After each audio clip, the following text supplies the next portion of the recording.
여러분은 친구가 많은 것이 좋다고 생각하시나요? 저도 젊을 때는 주변에 친구들이 많으면 그게 좋은 건 줄 알았습니다. 하지만 나이가 들고 보니 인간관계 갈등의 대부분은 가까운 사람에게서 일어난다는 것을 알게 되었죠. 우리는 인생을 혼자 살다 보면 외로움과 불안함을 느낍니다. 게다가 중년이 되면서부터 각자 인생의 갈림길을 걷느라 급격히 친구마저 적어지니 노년은 말할 것도 없겠습니다.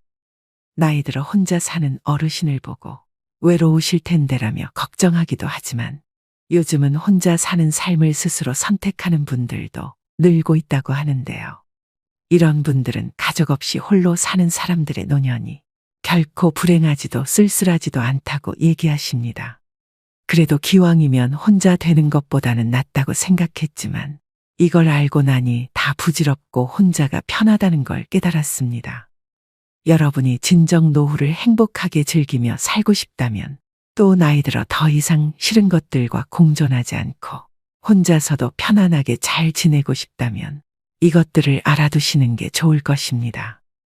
혼자서도 잘 지내는 사람 특징 첫 번째, 나이를 의식하지 않습니다. 나이가 들어도 혼자 잘 지내시는 분들의 가장 큰 특징 중 하나가 바로 나이를 잘 의식하지 않는다는 것입니다. 신체 나이에 집착하지 않고 70세가 되든 80세가 되든 나이와 관계없이 어제보다 오늘, 오늘보다 내일 더 성장하는 자신을 염두에 두고 사는 것입니다. 자녀와 동거하고 있는 대부분의 어르신들은 자택도 자신만의 공간이 아니었고 언제부터인가 모든 일상적인 일도 가족에게 의지하게 되었다고 합니다. 자신이 결정하고 실행하는 일이 거의 없었습니다.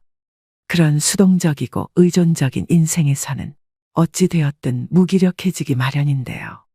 내가 지금 몇 살이기 때문에 내 나이에 맞춰서 뭔가를 해야 한다는 틀이 없으면 새로운 걸 시작하게 될 때 남의 눈치를 보지 않습니다. 나이를 의식하게 된다는 것은 결국 남을 많이 의식하기 때문일 수 있는데 그래서 시작은 젊은 사람이 하는 것이라는 세상의 통념에 따르게 될 확률이 높아집니다. 그것은 마치 물을 가득 머금은 스펀지가 더 이상 물을 머금을 수 없는 것처럼 우리가 내 안에 가득 찬 고정관념을 쏟아내고 내 나이에 대한 인식을 잊어버리게 된다면 어떨까요? 그러면 언제든 새로운 일을 시작할 수도 있고 누군가 내게 새로운 제안을 해왔을 때 흔쾌히 받아들일 수도 있게 될 것입니다. 이렇게 인생의 키를 스스로 잡고 있다는 감각, 즉 자기 인생의 주도권을 쥐고 그것을 행사하고 있다는 감각은 어르신들에게 대단히 중요한 인생의 원동력이 됩니다. 혼자서도 잘 지내는 사람 특징 두 번째, 나의 미래와 재산을 남에게 맡기지 마세요. 나의 행복을 절대 남에게 맡기면 안 됩니다. 세상 사람 중 그 누구도 나의 미래를 책임져 주지 않습니다. 오로지 나는 나 자신만이 책임질 수 있습니다. 하지만 우리는 나이가 들면 마음과 몸이 약해지면서 누군가가 내 시간과 재산을 주면 나를 책임져 준다는 말에 희망을 품기도 하죠. 하지만 어떤 경우라도 이것을 잊지 마세요. 누군가에게 내 시간과 재산을 전부 주었을 때 그때 내가 기댈 수 있는 것은 상대의 자비뿐이라면 상대의 마음먹기에 따라 언제든 나의 자유가 제한될 수 있는 조건이라면 절대로 그에게 여러분의 시간과 재산을 주지 말기를 바랍니다. 간혹 자산가 어르신들 중 공정하지 않은 유산 분배로 인해 자녀들이 찾아오지 않거나 법정 다툼까지 가는 경우를 보게 되는데 내가 지켜본 바로 유산은 쓸 만큼 다 쓰고 나면 법이 알아서 분배토록 하는 것이 가장 탈이 없는 것 같습니다. 나름의 기준으로 둘째가 좀 어렵게 사니까 둘째를 더 줘야지. 셋째가 아들이니까 많이 줘야지. 마지를 더 챙겨줘야지 하는 것은 자녀 불화의 원인을 제공하고 객관성이 떨어지는데요. 본인들의 생각과 자녀들의 생각은 모두 본인 위주로 잣대가 기울어져 있어 어떻게 하든 모두를 만족시킬 수 없지요. 노후에는 벌이가 불안정할 수밖에 없습니다. 그러니 그간 살아온 인생의 열매를 수확하여 그것으로 살아갈 수밖에 없습니다. 그러니 혼자 사는데 지장이 없을 정도의 재산은 반드시 가지고 계실 것을 추천드립니다. 정말 네 발로 걸어 다니고 맛있는 음식을 입으로 먹을 수 있는 날이 그리 길지 않다는 점을 명심하시고 하루하루 감사하고 소중하게 열심히 즐기셔야 됩니다. 혼자서도 잘 지내는 사람 특징 세 번째, 도전을 두려워하지 않습니다. 고독을 즐기는 사람들은 나이에 상관없이 의미 있는 도전을 합니다. 자신이 이루고 싶은 꿈, 목표가 있으면 실행에 옮기는 추진력이 있습니다. 자신에게 집중하는 시간이 많기 때문에 자신이 진짜 무엇을 원하는지 잘 알 수 있습니다. 나이가 들수록 나만의 취미생활과 배움의 끈을 절대 놓으시면 안 됩니다. 평균 수명이 길어진 지금 단순히 오래 사는 것을 목적으로 삼기보다는 여생을 얼마나 아름답고 가치 있게 사느냐가 관건인 시대이지요. 우리 세대가 다들 그랬듯 저도 30대까지는 사회 구조에 맞춰 살기 바빴습니다. 외적으로나 내적으로 나를 돌아볼 진중한 시간을 갖지 못했습니다. 그러다 50대를 지나면서 어떤 인생의 막을 보내야 가치 있을까 싶더군요. 동시에 자녀 세대에게 존경받는 부모가 되려면 어떻게 노후를 보내야 할까라는 고민도 생겨났습니다. 요즘엔 여기저기서 혼자서도 재미나게 사는 어르신들의 이야기가 많이 보입니다. 그 중에서 여러분들께 도움이 될 만한 분들의 글을 한번 가져와 보았습니다. 내년에 60 후반을 바라보는 나이입니다. 코로나 때문에 피아노를 1년 배우게 된 것을 계기로 체르니 입문했어요. 반려묘를 키우니 친구가 없어도 외롭지 않아요. 거기에 유튜브로 한자 강의까지 들으면 하루가 꽉 채워지니까 너무 행복해요. 저는 지금 딱 70인데 생각해보면 30살 이후론 친구를 새로 사귄 적도 친구를 만난 적도 거의 없어요. 동창회 나가보면 자랑하러 나온 놈, 아쉬운 소리 하러 나온 놈, 그냥 먹으러 나온 놈. 본인이 능력이 있고 확고한 취미가 있다면 친구는 오히려 걸림돌이지. 인간관계의 갈등 중 10중 8구는 가까운 사람들 때문에 생기니까요. 굳이 학원이나 문화센터가 아니더라도 책을 보며 배워도 좋고 유튜브로 공부해도 좋습니다. 무슨 취미든 본인에게 맞는 것을 하면 됩니다. 굳이 같이 가자고 권유하여 친구들과 마음 상할 필요도 없습니다. 마음 맞으면 같이 하면 좋고 대화를 해도 좋습니다. 혼자서도 잘 지내는 사람 특징 네 번째. 모든 사람들에게 인정받으려고 하지 않습니다. 외로움이란 혼자 있어서 느끼는 것이 아니라 상대에게 이해받지 못해서 느낀다고 합니다. 그래서 혼자 잘 지내는 사람들은 인간관계에서 모든 사람들과 잘 지내려고 하지 않습니다. 그리고 모든 사람들에게 인정받으려고 하지 않습니다. 서로가 다르다는 것을 인정하고 서로가 맞지 않는다면 그것 또한 인정합니다. 만약 살다가 나와 결이 맞지 않는 사람이 있다면 또는 나를 무시하는 듯한 기분이 드는 사람을 만난다면 처음부터 내 말을 들을 생각이 없는 사람을 만난다면 그런 인연과 애써 관계를 이어가려 하지 마시고 조용히 침묵하며 흘려보내보세요. 물론 그 침묵의 시간이 마냥 기분 좋을 수야 없겠죠.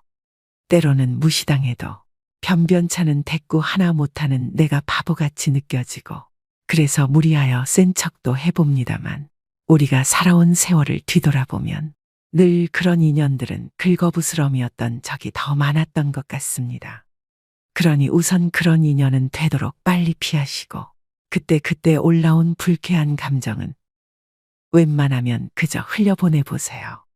혼자서 행복한 노후를 보내기 위해서는 남에게 인정받고자 하는 마음부터 버리셔야 합니다. 혼자서도 잘 지내는 사람 특징 다섯 번째. 남의 눈을 의식하지 않습니다. 남의 눈을 의식하지 않는다고 해서 남이 어찌됐던 내가 하고 싶은 대로 한다는 의미는 절대 아닙니다. 중요한 점은 혼자 있는 것을 다른 사람이 볼까 걱정하지 않고 나를 어떻게 생각할지 신경 쓰지 않는 것입니다. 철학자 사르트르는 인간은 타인의 눈길에서 지옥을 경험한다고 말했습니다. 물론 인간은 집단 본능이 있기 때문에 다른 사람을 완전히 의식하지 않고 살아가기란 힘든 일입니다. 그리고 남들과 비교했을 때 그들과 다르게 보이는 것을 두려워하기도 합니다. 하지만 보람 있는 인생 후반전을 살아가려면 남의 눈을 의식하지 않고 자기 만족과 보람을 추구하며 살아가는 것을 연습해야 합니다. 노년에는 거북이처럼 뚜벅뚜벅 인생길을 걸어가는 것이 좋다고 하는데요. 주위를 살피지 않고 오로지 자신에게만 집중해서 똑같은 속도로 걸어가야 합니다. 남이야 더 빨리 달리든 말든 내 속도와 내 능력이 맞다 싶으면 그대로 유지해야 합니다. 할 수 있는 일과 할 수 없는 일을 노년의 연륜을 통해 냉정하게 구분해야 합니다. 무리하게 인생을 힘들게 사는 것보다 나만의 경주를 완성해야 합니다. 눈치를 보는 행동에 대해 나는 한 포기 풀이라고 생각해 보라고 다음과 같이 조언했습니다. 다른 사람의 눈치를 보는 것은 그들에게 잘 보이려 하기 때문입니다. 다른 사람에게 잘 보이고 싶다는 것은 예쁘다는 소리 듣고 싶고, 착하다는 소리 듣고 싶고, 잘한다는 소리, 좋아한다는 소리를 듣고 싶어서 그럴 텐데요. 그렇지만 한 포기의 풀은 누가 보든 안 보든 아무 상관하지 않고 설령 사람이 밟고 지나가도 아무런 상관을 하지 않습니다. 아무도 안 봐도 그냥 꽃 피울 때가 되면 꽃 피우고 그 자리에 그냥 있어요. 꼭 누가 봐줘야만 꽃을 피우는 게 아닙니다. 다른 사람의 사랑을 바라는 것은 그들의 노예가 되는 것과 같습니다. 이제 노예가 되고 싶지 않다면 나는 한 포기 풀입니다 하는 자세로 살면 됩니다. 혼자서도 잘 지내는 사람 특징 마지막 6번째. 고독을 즐깁니다. 고독이라는 단어는 언뜻 부정적인 의미가 강해 보이지만 철학자 쇼펜하우어는 세상의 소란스러움에서 한 발짝 떨어지라는 의미라고 말합니다. 특히 소외받는 기분이 들어 억지로 무리 속에 끼어드는 것을 굉장히 주의해야 합니다. 이런 무리 속에서 활동하다 보면 다른 사람들과 억지로 가치관을 맞춰야 하는데 그렇게 무리 속에 들어간다면 당장의 외로움은 이겨낼지언정 시간이 흐를수록 더욱 외로워져 갈 것이기 때문인데요. 무리 속에서 억지로 사교를 위해 배려나 양보를 하는 압박에서 해방되는 것이 무척이나 중요합니다. 나이 들수록 정말 행복해지려면 외로움을 이겨내기 위한 모임에서 일부러라도 이탈해서 자신만의 시간을 가지는 일이 필요합니다. 고독을 즐길 수 있다는 것은 인생의 여러 가지 맛 중 하나를 알게 되었다는 뜻입니다. 고독과 친구가 되면 더는 타인으로부터 위로받으려 애쓰지 않게 되고 복잡한 마음을 스스로 정리하는 힘을 갖게 될 것입니다. 여기 자식들 꾀에 넘어가 지울 수 없는 상처를 남기고 큰 깨달음을 얻은 할머니 한 분이 계십니다. 젊어서 과학 선생님을 하셨던 우리 할머니 나이는 82세입니다. 지금은 멀쩡한 50평짜리 집 놔두고 스스로 요양원에 들어와 계십니다. 할머니의 기가 막힌 사연은 이랬습니다. 때는 할머니가 75세 되던 해 어느 날 아들이 찾아와 이렇게 말했다고 합니다. 할머니가 사는 아파트를 팔면 아들도 자기가 사는 아파트를 팔 테니 그 돈으로 50평짜리 아파트를 사자고 했답니다. 그래서 넓은 집에서 손주도 매일 보고 가족끼리 행복하게 같이 살면 좋지 않겠냐고 말입니다. 그래서 할머니도 이렇게 말씀하셨습니다. 그래, 내가 살면 얼마나 살겠니? 노년의 손자랑 자식이랑 밥이나 먹으면서 그렇게 살다가 내가 명이 다해서 죽으면 너희들이 그냥 그 집에서 잘 살아. 할머니는 그렇게 집을 팔고 새 아파트를 아들 명의로 하여 살림을 합치셨습니다. 하지만 그것이 지옥의 시작이었습니다. 할머니는 새 아파트로 들어오는 순간 자식과 손주가 아닌 며느리하고 살게 되었으니까요. 며느리는 그동안 명절에나 뵈었지. 이제 매일 얼굴 맞대고 살려니 시어머니 눈치가 얼마나 보였을까요? 할머니 또한 무엇이든 딱딱 들어 맞아야 하는 과학을 가르치는 선생님이셨으니 얼마나 엄격하셨을까요? 할머니 입장에선 며느리가 마음에 안 드는 부분들이 보이는데 며느리는 시어머니의 잔소리가 너무 듣기 괴로웠습니다. 그리고 시어머니가 열심히 나가는 성당을 안 따라갈 수가 없었습니다. 하지만 그것도 잠시일 뿐 참다 못한 며느리가 한날은 이렇게 말했습니다. 어머니, 저 이제 성당 못 나가요. 전 종교도 없는데 어머니 따라서 억지로 나가는 거 이제 못해요. 그러자 할머니는 이렇게 말씀하셨습니다. 아니 성당이 가고 싶으면 가고 가기 싫다고 안 가는 데니 내가 이상한 데 데리고 가는 것도 아니고 좋은 말씀 듣고 행복하라는데 그게 그렇게 싫으니. 그렇게 할머니와 며느리 고부간의 갈등은 날이 갈수록 심해졌습니다. 급기야 며느리는 여보, 나 어머니랑 밥 먹으면 체하니까 따로 먹을게.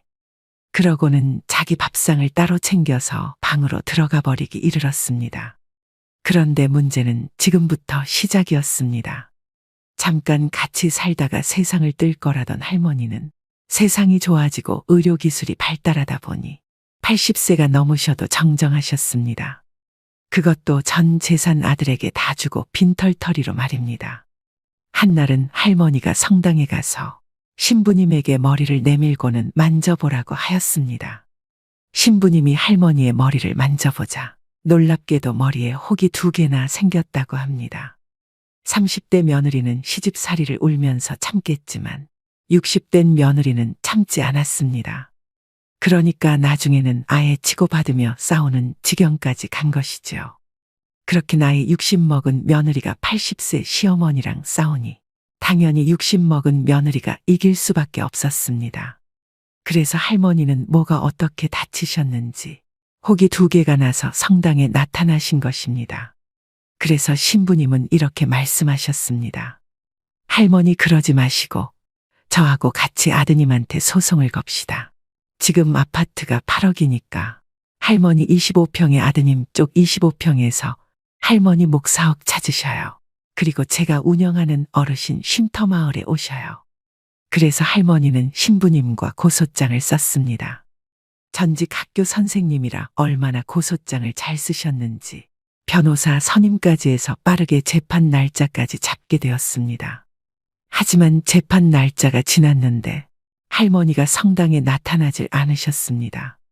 그러다 2달 뒤 할머니가 성당에 오셨습니다. 신부님이 다가가 할머니에게 물었습니다. 할머니 대체 어떻게 된 거예요? 왜 그동안 두문불출하셨어요? 그러자 할머니는 힘없이 이렇게 이야기하셨습니다. 아들이 무릎 꿇고 그럽디다. 자기가 잘하겠다고 취하만 해주면 자기가 잘 모시겠다고요. 다 큰 자식이 무릎까지 꿇고 잘하겠다는데 제가 더 이상 어떻게 우겨요. 그렇게 할머니는 아들에게 못 이겨 재판을 취하하셨습니다. 그리고 할머니는 다시 성당을 한동안 나오지 않았다고 합니다. 그리고 3달 후 새벽 할머니가 신부님에게 전화를 걸어왔습니다. 할머니는 허탈한 목소리로 말씀하시길 재판을 취하해 주었지만 여전히 며느리와는 사이가 나빴으며 아들은 아무것도 해주지 않았다고 합니다. 하지만 이미 일은 벌어졌고 우리나라 법률상 같은 사유로 재소송하는 것은 불가했습니다. 결국 견디다 못한 할머니는 멀쩡한 50평짜리 아파트를 두고 지방에 있는 요양원에 들어가게 된 것입니다. 보통 어르신들이 70대가 넘어가면 이때를 인생의 황혼기라 여기십니다. 호수의 높은 가을 하늘과 붉은 단풍이 가득 차면 가을에 잘 익은 과일이 떨어지는 것처럼 어르신들은 이제 낡고 정든 신마저 벗고 세상을 떠날 채비를 할 시간이라고 여기십니다. 하지만 이제는 그런 생각을 바꾸셔야 할 것 같습니다. 지금 100세 시대는 우리 생각보다 오래 살 수도 있으니까요. 어떤 기자가 102세 할아버지한테 물었습니다. 살아오시면서 제일 후회스러우신 게 뭐예요? 그러자 할아버지는 내가 70살에 그랬지. 내가 살면 얼마나 사나. 내일 모레면 죽겠지. 그래서 자식들이 어디 여행이라도 같이 가자 하면 내가 삶을 얼마를 살았는데 무슨 여행을 가느냐. 너네들이나 갔다 와라. 난 여기 있을 테니까 했지. 근데 나이가 80이 돼도 안 죽었어. 그래서 이젠 80이니까 진짜 내일 모레면 죽을 거다 했지. 그래서 자식들이 갈비 먹으러 가자 그래도 안 갔어. 난 내일 죽을 건데 무슨 갈비를 먹냐. 그런데 90이 됐는데도 안 죽었어. 그리고 100살이 돼도 안 죽는 거야. 그렇게 자그마치 30년 동안 내일 모레면 죽을 거다 그러고 뒷방에 앉아 있었던 게야. 여기서 30년은 결코 적지 않은 시간입니다. 102세 할아버지는 안타깝게도 그 30년 동안을 죽을 날만 기다리며 허비를 하신 것입니다. 젊은 사람들이 바쁘게 살아가는 시대에 자녀들을 자신의 곁에 두는 것은 어쩌면 부모님에게 다소 욕심일지도 모릅니다. 물론 자식들이 효도를 하고 싶지 않은 것도 아닐 것입니다. 왜냐하면 사회 속의 자녀들이 부모님들을 돌볼 시간이 거의 없다는 것을 미루어 볼 때 모두 마음은 있으나 힘이 닿지 않아 행할 수 없다고 봐야 하는 것 아닐는지요. 그렇다면 우리는 어쩌면 부모에게 효도하는 마지막 세대이자 자녀에게 버림받는 첫 세대일 수밖에 없는 우리는 스스로 자립할 수 있는 노년으로 만드셔야 됩니다. 오늘의 영상 어떠셨나요? 세상에서 가장 불행한 사람은 혼자 사는 사람이 아니라 마음이 맞지 않는 사람과 같이 사는 사람이라고 했습니다. 법륜 스님은 특히 외로움을 극복하는 방법에 대한 질문에 그냥 외로움은 느끼면 되는 것이다. 외로움은 극복하는 게 아니라 그냥 외로워하면 된다고 말씀하셨는데요. 60대 이상의 여성의 경우 혼자 살 때 오히려 행복지수가 상승한다는 연구 결과가 있습니다. 이처럼 노후의 행복지수는 주변에 사람이 많고 적은 것과 관계가 없다는 것을 각종 통계 자료의 설문조사를 통해 알 수 있습니다. 젊었을 때는 대부분의 시간을 친구들과 어울리며 소통하고 지냈지만 서로의 가정이 생기고 먹고 사는 일에 매달리다 보니 대부분의 친구 관계가 자연스럽게 멀어지게 됩니다. 그러면서 인간 관계도 유행이고 유통기한이 있다는 것을 다시 한번 깨닫게 됩니다. 그리고 나이가 들어감에 따라 연륜이 쌓이면서 서로 억지로 힘들게 맞춰줘야 하는 친구 사이보다는 그냥 가장 나다운 모습으로 지낼 수 있는 관계를 대부분 더 선호하게 됩니다. 밥을 한 끼 먹어도 상대방이 좋아하는 메뉴, 좋아하는 분위기의 식당을 고려하고 계산하는 것보다는 내가 지금 당장 먹고 싶은 음식을 남 눈치 보지 않고 편하게 먹는 게 이제는 혼자임이 편해지고 있다는 증거입니다. 우리는 나이가 들어가면서 친구와 멀어졌다고 생각하지만 사실은 그렇지 않습니다.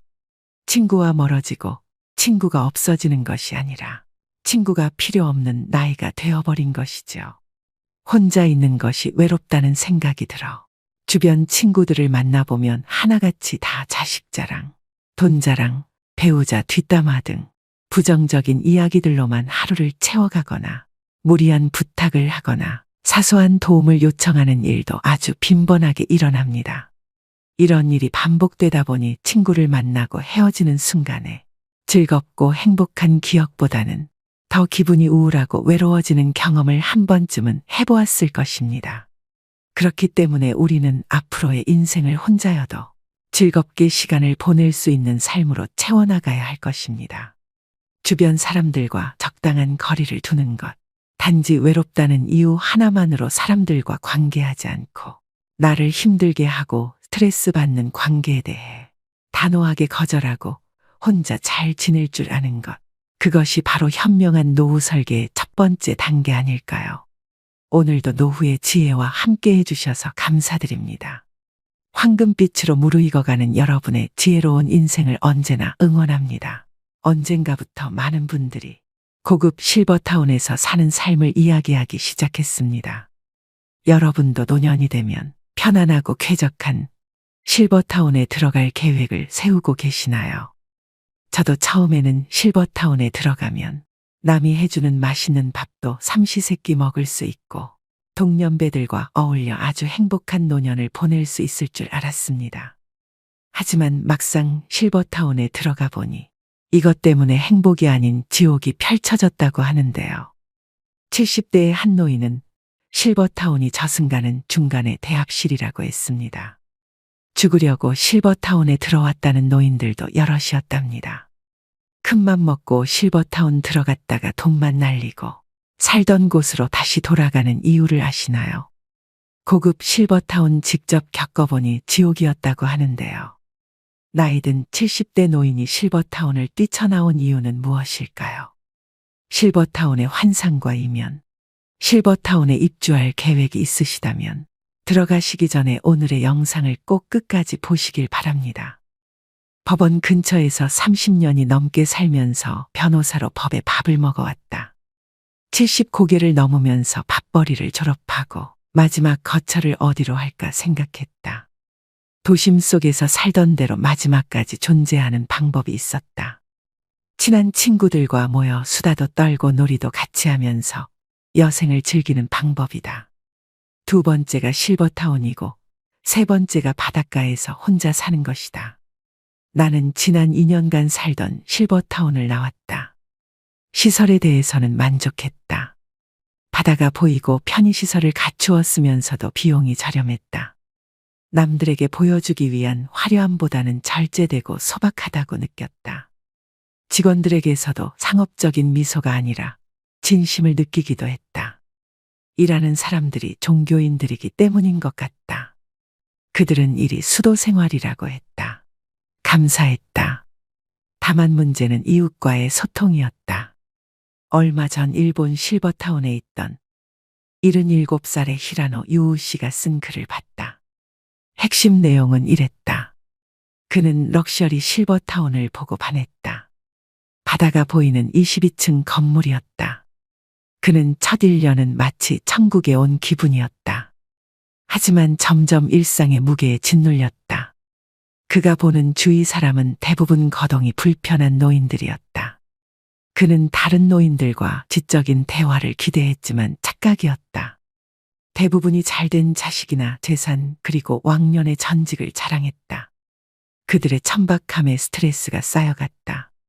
유명 셰프가 만든 음식을 매일 먹었지만 질려버렸다. 그는 지역 커뮤니티에 눈을 돌려보았다. 그러나 지역 주민은 고급 실버타운에 살고 있는 외지인에게 배타적이었다. 방에 틀어박혀 외롭게 지내는 날이 늘었고 우울증이 찾아왔다. 감옥살이를 하면서 시간과 돈을 낭비하는 것 같았다. 결국 그는 실버타운 생활을 청산하고 도시로 유턴을 했다. 그는 나이가 들어도 남녀노소가 모여있는 곳에서 사는 게 좋다고 했다. 건강한 노인이 비싼 돈을 내면서 노인들만 모여 사는 실버타운에 들어갈 필요는 없다는 것이다. 한국인인 나는 같은 70대인 일본인 히라노 유우 씨와 비슷한 경험을 했다. 실버타운을 나오게 된 동기도 비슷하다. 겉에서 보는 실버타운은 천국 같았다. 그러나 첫날 공동식당에 갔을 때 그 꿈은 바로 깨졌다. 식당의 공기는 어두운 회색이었다. 핏기가 없고 주름살이 가득한 노인들이 침묵 속에서 밥을 먹고 있었다. 밀차나 쌍지팡이를 짚고 오기도 하고 파킨슨 병에 걸린 노인이 혼자 힘겹게 밥을 먹고 있기도 했다. 나는 갑자기 워킹데드라는 미국 드라마 속의 한 장면 속으로 들어온 것 같았다. 좀비 사회를 그린 드라마였다. 분명 그런 느낌이었다. 나의 경우는 음식이 점점 맞지 않았다. 주방을 맡은 여성이 정성 들여 시골 집밥을 만들어 주었다. 노인들을 위해 자극적이지 않도록 국과 반찬을 만들었다. 그러나 맵고 짠 음식에 길들여져 버린 내게 그 음식들은 입에 맞지 않았다. 맞추려고 노력했지만 되지 않았다. 바깥에 나가 식당에서 사 먹는 때가 많았다.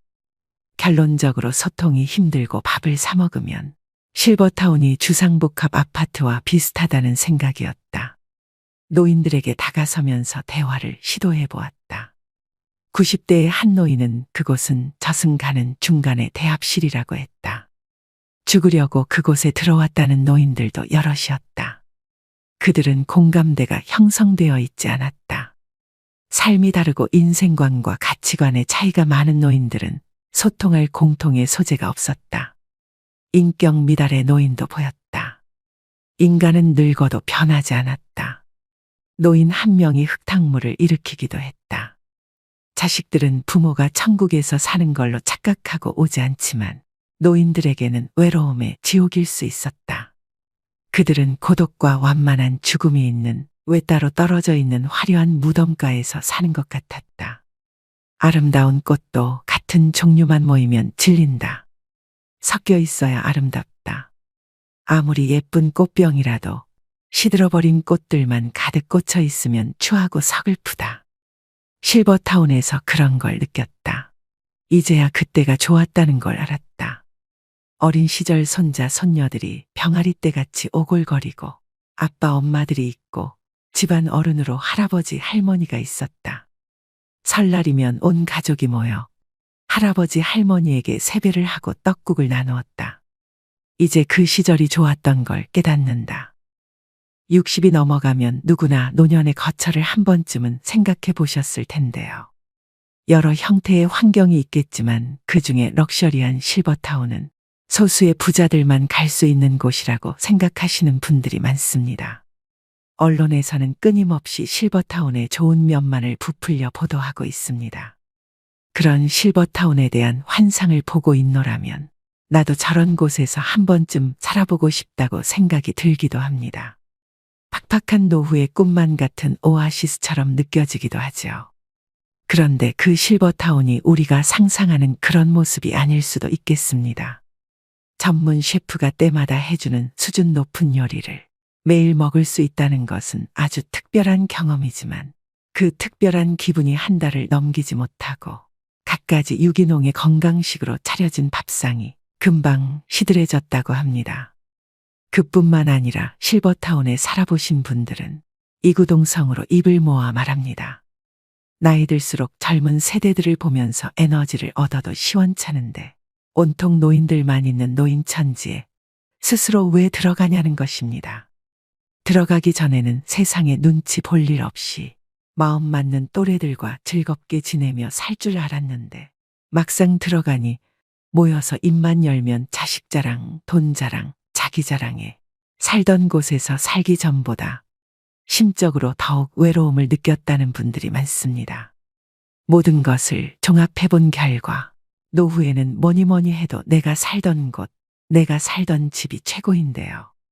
여기 그럼에도 불구하고 실버타운으로 노후 거처를 결정하고 입주한 70대 부부가 있습니다. 입주한 지 1년도 채 되지 않았지만 당장이라도 실버타운을 나오고 싶다고 하는데요. 적지 않은 중도해지 위약금 때문에 이러지도 저러지도 못하는 상황이라고 합니다. 실버타운에서 노부부에게 어떤 일이 벌어진 걸까요? 이봐, 계속 그렇게 누워만 있을 건가? 그러지 말고 나랑 같이 밥 먹으러 가세. 그놈의 식당은 당신이나 가요. 난 여기서 대충 김치랑 해서 때우면 돼요. 박씨 할머니는 고민할 가치도 없다는 듯 단칼에 할아버지의 말을 잘라버립니다. 할아버지는 답답하다는 듯 다시 다그칩니다. 아니, 지하 식당에 이미 김치랑 밥이 다 있는데 대체 왜 안 가겠다는 거야? 여기 오기 전에는 일평생 밥만 해서 남이 해준 밥 먹고 사는 게 소원이라고 했잖아. 그때는 이럴 줄 몰랐으니까 그랬죠. 내 그 옆편네들 얼굴 보면서 밥 먹고 체할 바에는 그냥 여기서 혼자 굶어 죽는 게 나아요. 할아버지는 한숨을 내쉬며 현관문을 열고 나섭니다. 그러자 실버타운 복도의 지하 식당으로 가기 위해 엘리베이터로 향하는 노인들이 보입니다. 여기를 보고 저기를 둘러보아도 온통 노인들밖에 없습니다. 지금 밥 먹으러 가는 길이세요. 그런데 왜 혼자 나오셨어요? 언니는 밥 안 드신대요. 같은 층에 사는 심씨 할머니가 할아버지에게 인사를 합니다. 심씨 할머니는 70대지만 허리도 굽지 않았고 몸매도 관리가 잘 되어 날씬합니다. 거기에 풍성한 은갈색 머리를 펌까지 하고 입술엔 연한 분홍색 립스틱을 발라서 무척이나 지적이고 세련되어 보였는데 곱게 늙었다는 전형이 있다면 바로 심씨 할머니를 가리키는 말일 것입니다. 집사람은 속이 안 좋아서 못 먹겠대요. 요즘 자주 저러네요. 어머, 많이 안 좋으신가 봐요. 안 그래도 요즘 통 안 보이셔서 걱정했거든요. 할아버지는 심씨 할머니의 걱정이 진심이 아니라는 것을 잘 압니다. 그래도 예의상 거칠에 적당한 말을 나누다가 엘리베이터 문이 열리자 발걸음을 옮기는 할아버지입니다. 그리고 어색한 침묵이 흐르는 엘리베이터 안은 온통 백발 노인들입니다. 다들 젊었던 시절엔 한가닥 하던 사람들이라 그런지 옷도 비싸 보이고 이발도 단정하게 정리되어 있습니다. 할아버지는 군중 속에서, 그것도 온통 노인들 뿐인 무리 속에서 문득 가슴 깊숙한 곳에서부터 쓸쓸함이 밀려오는 걸 느꼈습니다. 그리고 그 쓸쓸함은 이내 답답함과 괴리감으로 바뀌어 할아버지를 압박합니다. 내가 그리던 노후 생활이 이런 것이었던가? 대체 어디서부터 무엇이 잘못된 것인가? 그렇게 할아버지는 엘리베이터가 지하 식당으로 내려가는 동안 이 실버타운에 들어오기 전 날들을 떠올려 봅니다. 3개월 전 아내인 박씨 할머니는 실버타운 입주를 계약하면서 드디어 삼시세끼 식모살이에서 벗어나게 됐다고 뛸 듯이 좋아했습니다. 그리고 평소 느슨한 할아버지의 뒤치다꺼리 할 일도 사라졌다고 말했습니다. 사실 박씨 할머니는 몇 년 전부터 치밀하게 실버타운 입주 준비를 해왔습니다. 그래서 지내던 단독 주택을 업자를 수시로 불러서 2년에 걸쳐 여기저기를 고치고 리모델링했습니다. 심지어 구들장에 있는 황토방 별채는 두 부부가 겨울에 애용하던 곳이지만 아궁이에 불을 떼서 그름이 생기면 집값이 떨어진다고 2년 전부터 사용하지 않았습니다. 그리고 그 봄에 집을 3억에 팔았습니다. 그렇게 박씨 할머니 부부는 주택 매매를 통한 이익과 남편의 퇴직금과 그간 모아둔 돈을 바탕으로 지금의 실버타운에 들어오게 된 것입니다. 하지만 두 부부는 입주 첫날부터 생각지도 못한 광경에 당황했습니다. 아유, 이번에 새로 들어오는 분인가 봐. 들어온 첫날부터 앞집, 옆집, 뒷집에서 사람들이 몰려왔습니다. 어머, 누가 요즘 소파를 전동 기능도 없는 걸 쓴대. 맞아요. 저런 거 쓰면 우리 같은 노인네들은 허리 나가요. 근데 TV가 42인치면 너무 작지 않나? 에이, 설마 저런 건 침실용 TV겠죠. 그래도 난 57인치는 돼야 볼만하던데. 그리고 너무 싸구려 쓰면 눈이 침침해져서 못 보겠더라고. 실버타운 노인들은 이삿짐 옮기는 일은 거들지 않으면서 남의 집 살림살이에 한마디씩 거드는 건 멈출 줄을 모릅니다. 박씨 할머니 성격에 평소 같았으면 남의 집 살림살이에 웬 참견이라고 그렇게 할 일이 없으며 시간이 남아도냐고 한마디 했겠지만 이제 매일 얼굴 봐야 할 이웃들이기에, 그리고 정말로 다들 시간이 남아도는 할 일 없는 노인들이었기에 뭐라 할 말이 없었습니다. 그리고 처음에는 마치 현대식 궁전처럼 화려한 실버타운의 시설에 이끌려서 들어왔지만 막상 들어와 보니 여기를 보고 저기를 봐도 기력이 쇠한 노인들 밖에 없습니다. 실버타운은 처음이라 좀 당황스러우시죠? 저는 실버타운은 이곳만 3번째라 그러려니 하고 살아요. 그래도 여기는 시설이 최신식이고 주변의 교통도 편하고 자식들이 놀러 오기도 좋아서 대체로 만족하거든요. 언젠가부터 식당에서 두 부부에게 말을 걸어오는 심씨 할머니입니다. 심씨는 알고 보니 이사 온 첫날에 한마디씩 거들던 그 노인 중 한 명입니다. 심씨는 식당에 밥 먹으러 오면서 매번 화장해 옷까지 화려한 외출복으로 풀착장을 합니다. 대체 그 여자는 왜 그런데요? 자식이 얼마나 자주 찾아오는지, 자식이 용돈을 얼마나 많이 주는지 내가 물어보지도 않은 그런 이야기들을 뭐하러 하냐고요. 그러니까 그냥 한 귀로 듣고 흘려 뭐하러 그런 이야기 진지하게 들어. 내가 보니 그 여자 순 허풍쟁이야. 그래요, 과장을 할 수도 있겠지. 그런데 그거를 고려한다 해도 아무리 봐도 우리 집은 그 정도 수준이 아니라는 생각이 드는 게 문제죠. 아주 그 여자 얘기를 들어보면 자식들이 동화책에도 안 나올 천사들이야. 그냥 어쩌다 한번 한 거를 과장해서 매일매일 얘기를 하니 빈정이 상해서 들어줄 수가 있나. 박씨 할머니는 그뿐만 아니라 실버타운에 들어오고부터는 자식과의 사이도 나빠졌습니다. 이유인즉슨 심씨 할머니를 필두로 실버타운 노인들은 모이기만 하면 어느 집 자식은 언제도 오고 언제도 실버타운에 찾아온다더라. 우리 집 자식은 이번 달에 용돈을 얼마 주고 저번 달에는 보너스 받았다고 2배로 줬다. 우리 집 딸은 이번에 생일 선물로 명품백을 사줬다. 하루 종일 이런 이야기를 나누며 시간을 보냅니다. 그러다 보니 박씨 할머니도 여기에 영향을 안 받을 수가 없습니다. 그래서 자식에게 괜히 전화해서 언제 올 수 있냐며 은근히 압박을 주기 시작했습니다. 아들 잘 지내고 있지? 네, 근데 오늘은 또 무슨 일이세요? 아니, 별건 아니고 이번 주말에 여기로 한번 놀러 오지 않겠니? 이번 참에 우리 손주도 보고 너 맛있는 것도 싸줄 겸 말이다.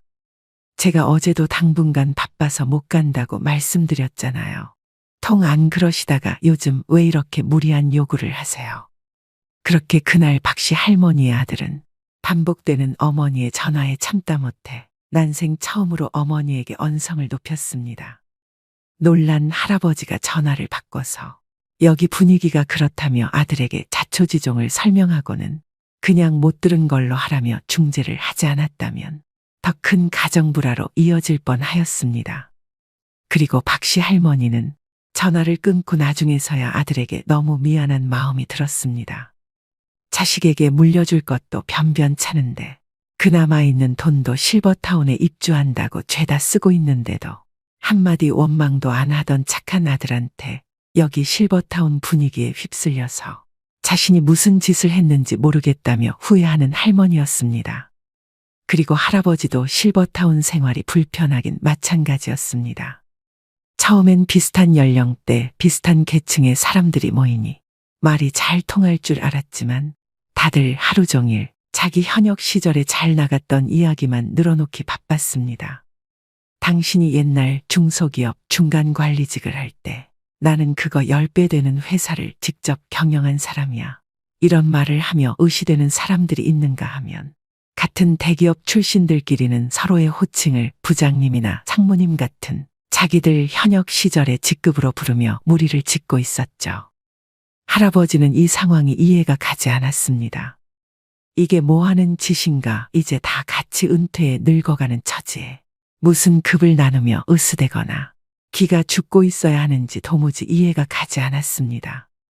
내가 이러려고 몇 억이 넘는 보증금을 내고 다달이 수백을 쓰고 있는 건가. 할아버지는 날이 갈수록 실버타운에 대한 의구심이 늘어만 갔습니다. 여러분 어떠신가요? 내 집에서 내 마음대로 사는 게 최고 행복이라는 것에 동의하시나요? 물론 실버타운에 적합한 어르신들도 있을 것입니다. 중요한 것은 나의 성향과 맞는 노후 주거지가 분명 있을 텐데요. 자신에 대해 먼저 충분히 파악한 후 결정하셔도 늦지 않습니다.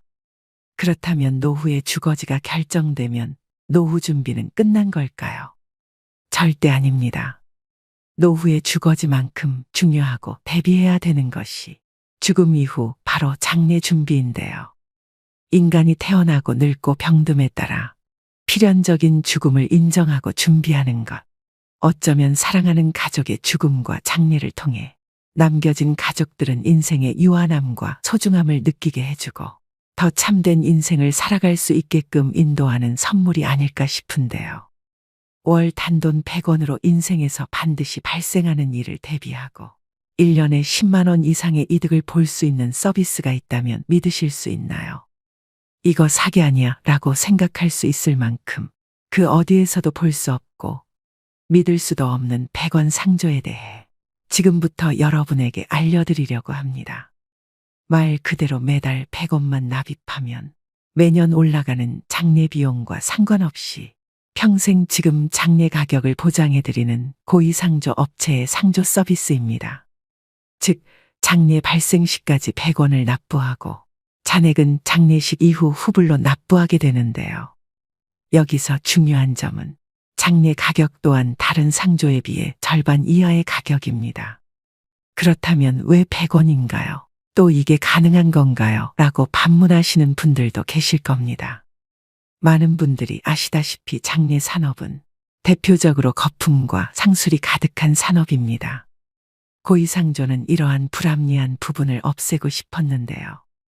광고와 하청 운영 등 비용을 없애고 고객님들에게 내어드릴 수 있는 서비스를 최대화, 효율화했습니다. 또한 카카오벤처스 투자, 신용보증기금 지원 등 탄탄하고 안정적인 자본으로 믿을 수 있습니다. 고위상조의 100원 상조를 무조건 선택해야 되는 이유 4가지를 말씀드리겠습니다. 100원 상조 선택 안 하면 손해보는 이유 첫째, 장례 비용 오를 걱정 없이 지금 가격을 평생 보장해드립니다. 우리나라 40, 50대 2명 중 1명은 이미 상조에 가입했습니다.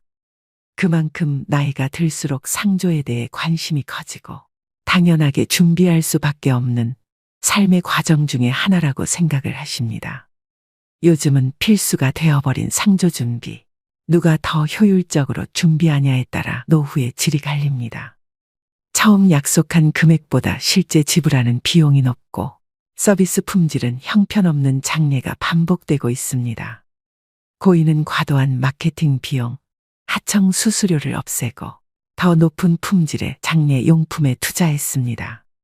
지금 가입하면 매년 올라가는 장례 비용 걱정 없이 월 100원으로 10년 뒤 400만 원 이상을 절감할 수 있습니다. 둘째, 부담 없는 월 납입금 100원이면 충분합니다. 보통 상조라고 하면 바가지 비용으로 눈탱이 맞을까 걱정하시는 분들이 많습니다. 이미 상조에 가입하신 분들은 월 3만 원에서 6만 원 이상까지 월 회비를 납입하고 계실 텐데요. 100원 상조는 IT 기술과 투명한 서비스 정책으로 불합리한 가격 거품을 쫙 빼고 장례 발생 시 타사 대비 절반 가격으로도 최소한의 운영이익을 확보하기 때문에 월 100원 상조가 가능하게 됩니다. 예를 들어 타사가 600만 원 상조 비용일 경우 고인은 절반도 채 안 되는 299만 원의 합리적 비용으로 진행됩니다. 또한 고객이 믿고 맡긴 돈으로 투자 수익을 얻지 않습니다. 아름답고 깊은 애도를 위한 장례 준비는 월 100원이면 충분합니다. 이처럼 월 납입금과 장례 비용 부담을 모두 줄이고 높은 품질의 장례 서비스를 제공합니다. 셋째, 상조 잘못 골랐다간 큰 코 다칩니다. 상조 중에는 무책임한 운영으로 폐업하는 곳도 많아서 고객이 예치한 돈을 전액 받지 못하는 경우도 있습니다. 가전 등 상품을 받을 땐 좋지만 만약 계약할 일이 생기면 위약금이 발생합니다. 고이상조는 투명하고 정직한 장례를 위해 3가지 약속을 지키고 있습니다. 첫째, 업계 최초 장례 품목별 가격 정찰제. 둘째, 미사용품 100% 현금 공제. 셋째, 서비스 불만족 시 100% 환불 정책. 이처럼 한 번뿐인 장례, 믿고 맡길 수 있어야 합니다. 넷째, 고이 믿을 만한 곳일까요? 전적으로 믿으셔도 됩니다. 일단 고이는 국민은행과의 예치를 통해 고객의 납입금을 100% 안전하게 보관하기에 이를 걱정을 하실 필요가 없습니다. 예치한 금액도 원할 시에 위약금 없이 100% 돌려드립니다. 장례에서는 노잣돈 유도 등도 절대 하지 않습니다. 가격은 절반이지만 장례 퀄리티는 100점 만점에 100점입니다. 품질을 높이기 위해 거품을 없앤 만큼 이미 이용하신 분들의 후기로 증명되고 있는데요. 5점 만점 후기 평점에 4.9점 이상의 후기로 그 사실을 보여주고 있습니다. 중요한 장례지도사의 선별에도 신원 확인 및 평판 조회, 인성 실무 면접 등 4단계의 검증 시스템을 통해 믿을 수 있는 장례지도사만 고집하기에 더욱 믿고 맡길 수 있는 상조인 것이죠. 어떠신가요, 여러분? 이렇게 합리적이고 투명한 상조 서비스를 놓친다면 두고두고 후회하게 될 텐데요. 여기서 상조 관련 자주 묻는 질문 3가지에 대해 답변 드리겠습니다. 첫 번째, 저는 이미 상조에 가입해 있어요. 상조에 가입해 두셨다니 잘 대비하고 계십니다. 다만 이미 가입했더라도 꼼꼼히 살펴보셔야 합니다. 해약하더라도 더욱 이득을 볼 수 있고 완납 후 환급을 받더라도 그 이상 이득을 보실 수 있기 때문입니다. 두 번째, 장례식장에서 알아서 해준다던데요. 맞습니다. 다만 장례식장에서는 더 낮은 퀄리티에 더 비싸게 장례를 치를 수 있습니다. 장례식장의 장례지도사는 빈소에 1시간에서 2시간 들르고 물품을 파는 역할이 주입니다. 고이상조의 장례지도사는 처음부터 끝까지 책임집니다. 장례식장에서 준비하는 기본용품은 비용이 비싸고 식비 추가 비용 관리가 안 됩니다. 식비를 관리해주는 상조와 달리 장례식장은 많이 나올수록 이득이므로 수십만 원을 추가로 부담하게 되는 셈입니다. 금융하면 토스, 배달하면 배민인 것처럼 장례하면 고의가 되도록 노력한다고 하니 한번 믿고 함께 하셔도 좋을 것 같습니다. 세 번째, 꼭 지금 가입해야 할까요? 네, 맞습니다. 상조 가입은 빠르면 빠를수록 좋습니다. 앞서 말씀드렸다시피 매년 장례 비용은 5에서 10%씩 비싸집니다. 지금 월 100원만 내면 10년 뒤 장례 비용을 400만 원 이상 절감하는 효과가 있는데요. 이것만으로도 바로 가입하셔야 되는 이유 충분하겠죠? 모르면 바보 되는 장례 준비에 대해 알려드렸습니다. 사랑하는 가족과 그 가족들에게 부담을 주지 않을 미래의 내 장례를 위해서라도 지금 선택하셔야 됩니다. 죽음과 장례는 어느 누구라도 피해갈 수 없는 삶의 과정인데요. 투명하고 합리적인 고의상조의 100원 상조를 통해 미래를 준비하시는 건 어떨까요? 전화 상담 필요하신 분들을 위해 전화번호 남겨드립니다. 고의상조 1666-9784입니다. 이미 상조에 가입하신 분들도 상담만 받아보고 싶은 분들도 부담 없이 전화하시면 됩니다. 여러분 모두 현명한 장례, 현명한 고의 선택하시길 바랍니다. 오늘도 노후의 지혜와 함께 해주셔서 감사드립니다. 황금빛으로 무르익어가는 여러분의 지혜로운 인생을 언제나 응원합니다. 여러분은 다음 문항을 보면 어떤 생각이 드시나요? 사실은 먹고 싶지만 건강에 해로우니까 참는다. 건강을 위해서 무리가 되더라도 운동한다.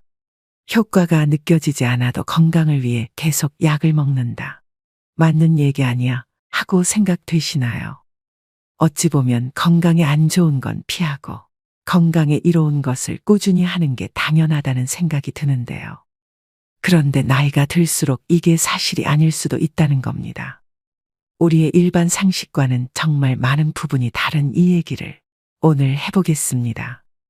젊은 시절은 변함이 없는데 노후만 길어졌습니다. 물론 100세 시대라고 해서 누구나 100세까지 살지는 않습니다. 현재 우리나라의 노인 평균 수명은 80세 초반에서 중반을 웃돌고 있는데 문제는 80세가 넘어가면서부터 급격한 변화가 몰려온다는 것입니다. 80세부터는 잦은 컨디션 난조에 팔에 힘이 빠져 물건조차 들지 못하며 심지어 리모컨조차 어디에 두었는지 기억나지 않습니다. 그리고 배우자나 가까운 사람의 죽음으로 하루아침에 고독과 절망에 사로잡히는 등 순식간에 생로병사의 거대한 벽이 거친 파도처럼 덮쳐올 것입니다. 그래서 뒤늦게 후회를 해보지만 80세부터의 우리 몸은 관리를 해도 좀처럼 회복이 되지 않습니다. 그래서 60대, 늦어도 70대부터 관리를 못하면 노년의 생활은 말 그대로 지옥이 될 수도 있습니다. 그렇다면 우리는 다가오는 60세 이후의 삶을 위해 무엇을 해야 할까요? 오늘은 적당히 잊어버려도 좋은 나이입니다라는 책을 바탕으로 노년의 질을 결정짓는 핵심 요인들을 알려드리려고 합니다. 노년의 질을 결정짓는 핵심적인 요인 첫 번째. 다른 사람과의 비교는 불행으로 가는 고속도로다. 퇴직이 얼마 남지 않은 50대에 남과 비교하는 것은 전혀 도움이 안 된다. 동창생 누구는 어디에 20억짜리 집이 있는데 난 뭐하고 살았나. 죽을 때까지 넉넉한 연금이 나오는 공무원을 했어야 하는데 쥐꼬리만한 연금으로 난 어떻게 사나. 이런 식의 후회를 하다 보면 자신이 무능하게 느껴지고 사회 시스템이 불만스럽게 여겨진다. 더 나쁜 것은 이제라도 만회해보겠다며 무리하게 투자하거나 사업을 벌이는 것이다. 아무리 수명이 연장됐다 해도 50대는 인생이 꺾이는 나이다. 계절로 치면 씨 뿌리고 키우는 때가 아니라 거둬들이는 시기다. 물론 50대에도 새로운 일에 도전하고 모험도 할 수 있다. 하지만 실패할 경우 만회할 시간이 충분치 않을 수 있다는 점, 체력이 떨어지고 있다는 점을 감안해야 한다. 돈이든 체력이든 가정이든 지킬 수 있는 범위 내에서 도전과 모험의 범위를 국한시키는 것이 현명하고 남과 비교하지 않고 자신의 현재 모습에 감사하는 것이 지혜롭다. 노년의 질을 결정짓는 핵심적인 요인 두 번째. 빈털터리로 죽기로 결심한다. 퇴직을 하고 소득이 없어지면 자산이나 예금 잔고를 털어 생활비에 보태야 한다. 집을 맡기고 주택연금을 받았어야 할 수도 있다. 문제는 자산이 줄면 불안해지고 자식에게 집이라도 남겨야지 하는 미련 때문에 주택연금에 가입하기도 꺼려진다는 점이다. 재산을 모두 써버리고 빈털터리로 죽기로 마음먹는다면 우리는 살아있는 내내 적절한 부를 누릴 수 있다. 또 곶감은 빼먹는 것이라며 재산을 남길 생각하지 말고 다 써버릴 생각을 해야 한다.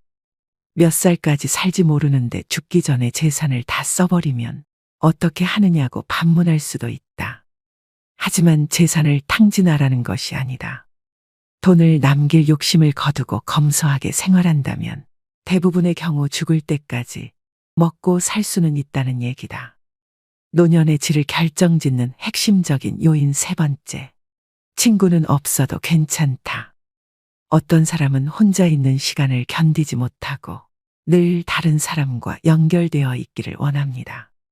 하지만 허울뿐인 관계의 마음은 여전히 공허하고 집단 안에 있을수록 오히려 고독을 느끼죠. 그리고 그 고독을 메우기 위해 타인을 더욱 더 갈망하게 됩니다. 하지만 한번 혼자여도 괜찮다고 각오를 다지고 나면 이런 악순환의 고리를 끊을 수 있습니다. 홀로 있는 시간 동안 자기 자신을 찬찬히 되돌아보면 가치관 또한 또렷해집니다. 지금 이대로도 충분하다는 만족감이 생기고 자존감도 높아지죠. 나아가 다른 사람에게 물들지 않는 자신만의 사고 방식이 생기고 남과 다른 특별한 삶이 열리기도 합니다. 남편을 먼저 떠나보내고 혼자 남은 스카코 씨는 고립되어 있지 않았습니다. 단골 레스토랑의 셰프, 헬스클럽의 트레이너, 일을 함께하는 동료 등 다양한 사람과 관계를 이어가고 있었습니다. 마음속을 속속들이 내보일 만큼 깊은 인간관계가 아니라 적당한 거리감을 유지하는 느슨한 관계. 그런 관계가 사람을 더욱 성숙하게 하고 노년의 삶을 살아가는 데 있어 중요한 안전망이 되어줍니다. 나이가 들수록 오늘 갈 곳과 오늘 할 일이 무엇보다 중요합니다. 반려견과 산책하며 학교 가는 아이들을 지켜보는 등 사회와의 접점을 놓지 않으면 그것으로 충분합니다. 노년의 질을 결정짓는 핵심적인 요인 네 번째. 살을 빼야 한다는 고정관념을 버린다. 60세는 건강한 몸을 만드는 여정의 중대한 관문입니다. 중년기에는 대사증후군을 예방하는 것이 건강관리의 중요 과제였죠. 대사증후군이 찾아오면 동맥경화, 뇌졸중, 심근경색, 당뇨병, 치매 등 온갖 무서운 질병들이 도미노처럼 우르르 몰려옵니다. 따라서 중년층은 대사증후군에 걸리지 않도록 몸의 지방이 너무 많이 쌓이지 않게 관리하는 것이 중요합니다. 그런데 60세가 넘어가면 노화로 근육량이 하루하루 줄어듭니다.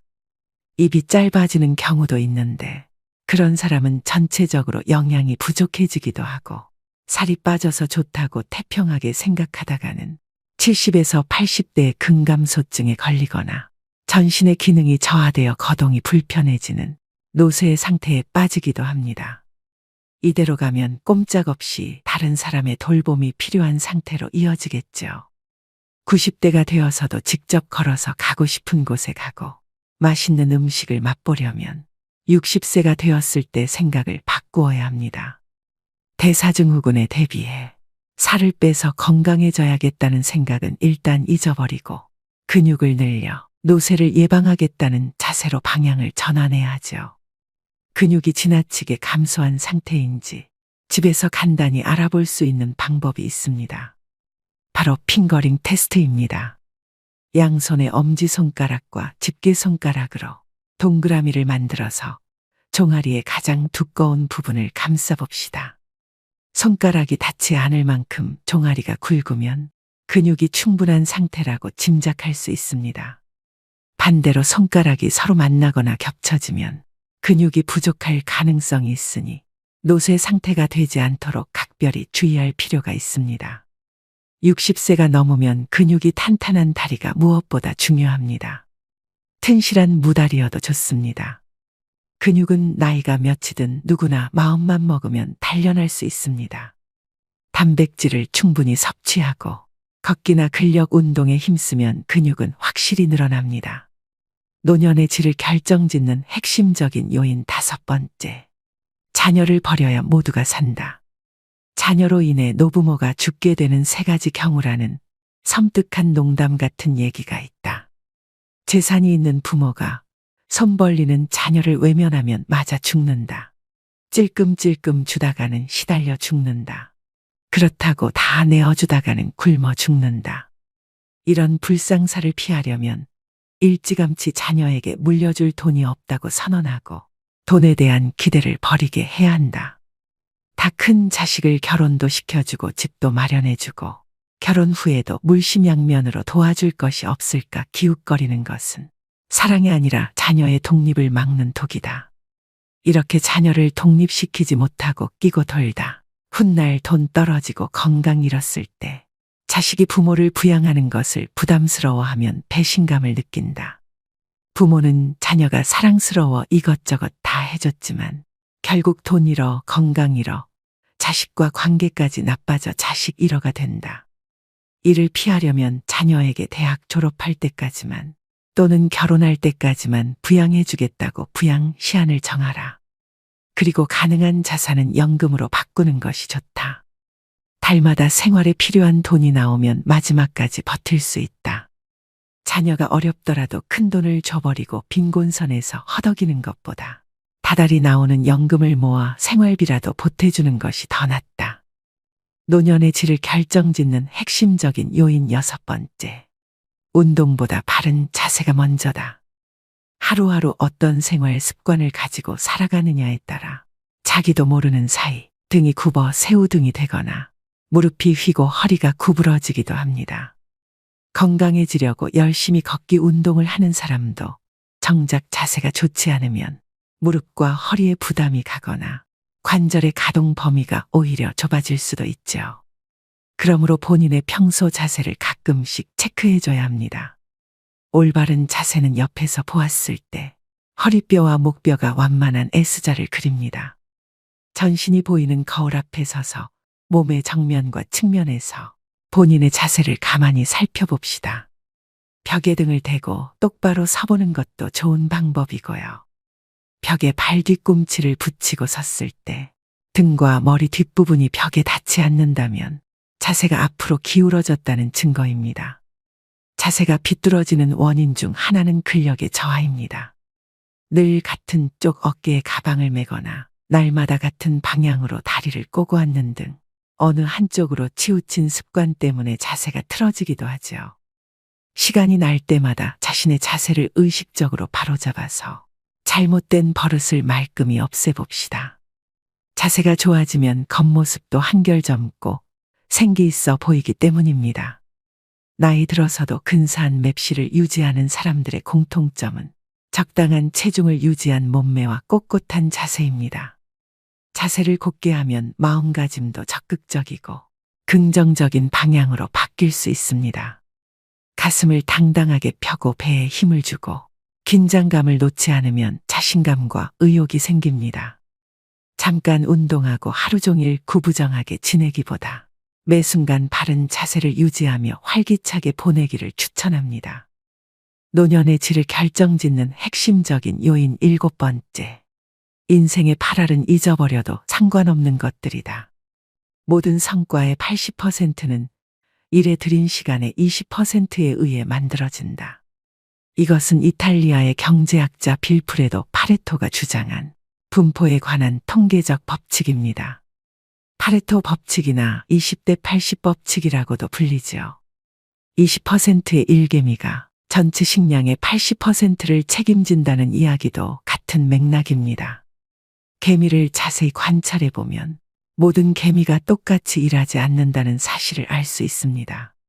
부지런히 일하는 개미가 20% 정도라면 일하지 않는 게으른 개미도 20%입니다. 부지런히 일하던 개미가 지쳐 쓰러지면 일하지 않던 개미가 팔을 걷어붙이니 결국 한 개미집에서 열심히 일하는 개미의 비율은 변하지 않습니다. 인생도 그렇습니다.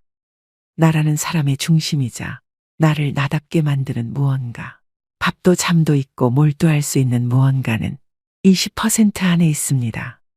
이것만 꼭 붙잡으면 인생이 80%는 잊어버려도 상관없습니다.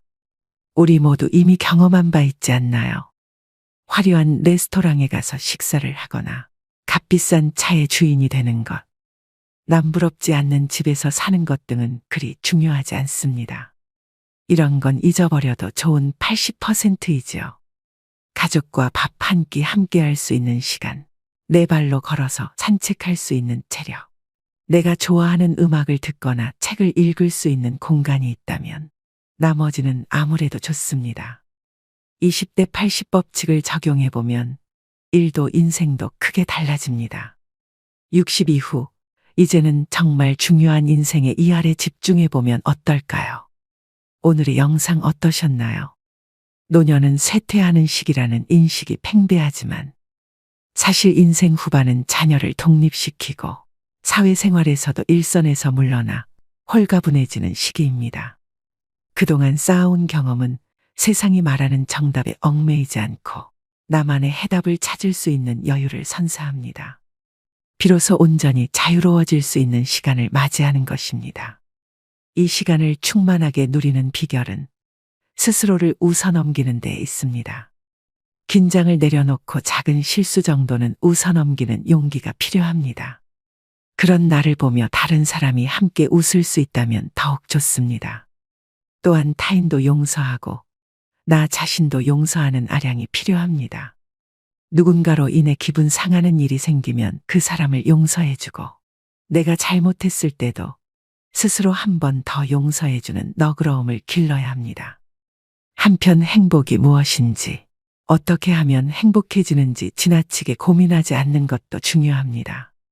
어렵게 생각하면 일상 속의 작은 행복들을 놓치기 때문입니다.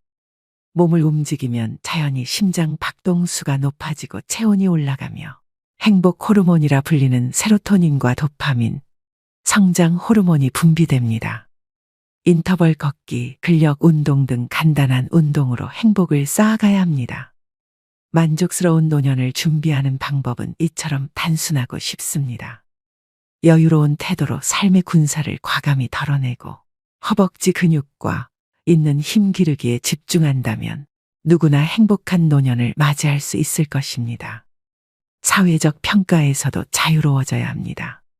성적, 출신 대학, 회사, 연봉 등으로 평가받던 시기는 이미 지나갔습니다. 최선을 다해 살아왔다면 그것으로 충분합니다. 외부의 평가나 수많은 고정관념들에 사로잡혀 있으면 본인만 괴로울 뿐입니다.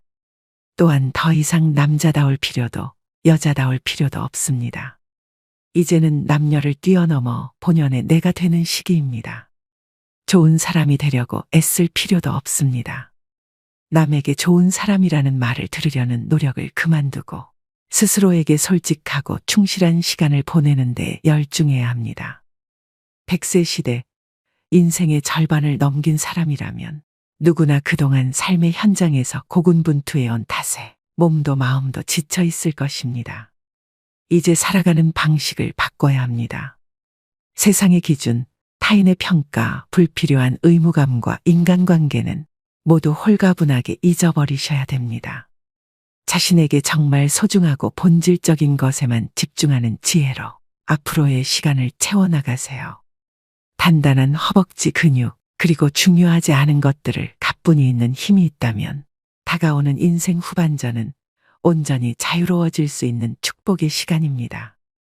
마지막으로 좋은 글 읽어드리며 오늘의 영상 마무리하겠습니다. 인생을 행복하게 하는 10가지. 첫 번째, 상쾌한 기분으로 깨어나라.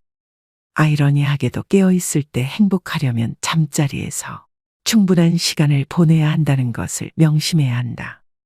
반드시 충분한 수면을 취하라. 두 번째, 사랑을 찾아라. 당신을 사랑하는 누군가를 곁에 두면 행복감을 되찾을 수 있다. 세 번째, 건강을 유지하라. 인체, 특히 두뇌는 신체적으로 건강할 때 제 기능을 가장 잘 발휘한다. 그저 왕성하게 활동하고 가장 마음에 드는 방법으로 운동하라. 네 번째, 목표를 가져라. 가장 기본적인 목표라도 일단 세우고 나면 그것을 달성하는 데 전념할 수 있을 것이다. 여러 작은 목표를 세우고 각각의 목표 달성에 힘쓰라. 5번째, 보금자리를 꾸며라. 둥지는 안전하고 따뜻하고 보호를 받는다고 느낄 수 있는 곳이다. 집, 침실, 심지어 화장실이라도 긴장을 풀 수 있는 장소를 마련하라. 6번째, 자신의 페이스를 지켜라. 때때로 지나치게 많은 일을 떠맡기 쉽다. 게으름을 옹호하는 것은 아니지만 너무 많은 부담을 지는 일은 가급적 피해야 한다. 7번째, 대접할 계획을 세워라. 어떤 특정한 일을 달성할 때마다 보상으로 자신에게 한턱 내라. 스스로 자신에게 대접하는 법을 익혀서 당장 시작하도록 하라. 8번째, 선물을 주어라. 다른 사람들을 행복하게 하는 것은 자신이 행복해지는 가장 좋은 방법 중 하나이다. 아낌없이 주는 친구가 되면 이자까지 돌아오게 된다. 9번째, 관대해져라. 다른 사람들의 걱정거리에 동정을 표하되 그들을 극진히 사랑하는 것이 아니라면 그들의 슬픔에 물들지 않도록 노력하라. 10번째, 놀아라. 우리는 아이기를 멈추는 순간 노는 것을 잊어버린다. 특히 배우자와의 놀이는 어떤 골칫거리도 있게 하고 웃게 만들어준다. 세상의 참된 주인공은 당신입니다. 세상이 아무리 험악할지라도 진정 사랑을 거부하는 사람은 없습니다. 누구든 정말 자신을 사랑하는 사람이 있다는 것을 알면 그는 희망을 갖게 됩니다. 그리고 자신을 둘러싼 문제가 무엇이든 간에 이겨낼 힘을 얻습니다. 세상 모든 사람에게 필요한 것은 사랑입니다. 어려움을 만난 사람에게는 더욱더 사랑이 필요하지요. 사람마다 자기가 좋아하는 유형이 있습니다. 키가 큰 사람, 말을 재미있게 하는 사람, 잘생긴 사람, 귀여운 사람, 터프한 사람, 돈 잘 쓰는 사람, 날씬한 사람, 통통한 사람 등 다양합니다. 그런데 이 다양한 사람들의 다양한 취향에도 불구하고 모든 사람들이 공통적으로 희망하는 유형이 있습니다. 마음이 넓은 사람과 사랑할 줄 아는 사람입니다. 대부분의 사람들은 좁고 작은 마음을 가지고 있습니다. 다른 사람을 사랑하지 못하면서 자신은 사랑받고 싶어 합니다. 때문에 그런 자신을 이해할 사람을 필요로 합니다. 그리고 자신의 마음을 넓히기보다 다른 사람의 마음이 넓기를 기대합니다. 그러나 우리가 사는 이 땅에는 넓은 마음을 가진 사람이 적습니다. 처음 만났을 땐 마음이 넓은 것 같지만 조금 지나면 그도 역시 우리만큼 밖에 안 되는 속 좁은 사람이라는 것을 알게 됩니다. 그러면 우리는 또 다시 마음 넓은 사람을 찾아갑니다. 세상에서 자신보다 넓은 마음을 가진 사람을 만난다는 것은 쉽지 않은 일입니다. 하늘에서 떨어지는 번개를 맞는 것보다 넓은 사람을 만나는 것이 더 어렵습니다. 사랑할 줄 아는 사람, 그는 바보를 천재로 만들 수 있는 사람이고 고장난 세상을 고치는 기술자입니다. 우리가 남들보다 조금 더 사랑할 줄 안다면 우리는 모든 곳에서 환영받는 주인공이 될 수 있습니다. 사랑받는 사람이 아니라 사랑을 주는 사람이 세상의 참된 주인공입니다. 오늘도 노후의 지혜와 함께 해주셔서 감사드립니다. 황금빛으로 무르익어가는 여러분의 지혜로운 인생을 언제나 응원합니다.